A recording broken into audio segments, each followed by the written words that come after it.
in history has there been a job like this. And yet, the American presidency as we know it today may never have existed had it not been for one man. I think one can debate Washington's intelligence and perhaps his political savvy, but what you cannot debate was the fact that this man was the embodiment of the revolution, and in fact now would become the embodiment of the new American Republic. Washington is the only president who was ever unanimously elected, who ever got every single vote in the Electoral College, and he got that twice.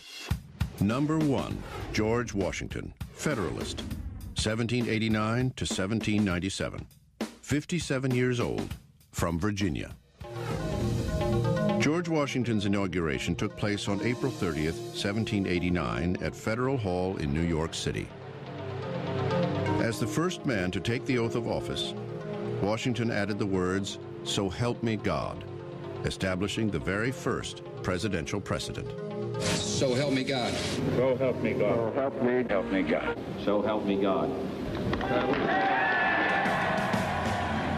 At best, Washington was apprehensive about his new job. After leaving his home at Mount Vernon, he wrote, "My movements to the chair of government will be accompanied with feelings not unlike those of a culprit who is going to the place of his execution. I greatly fear that my countrymen will expect too much from me."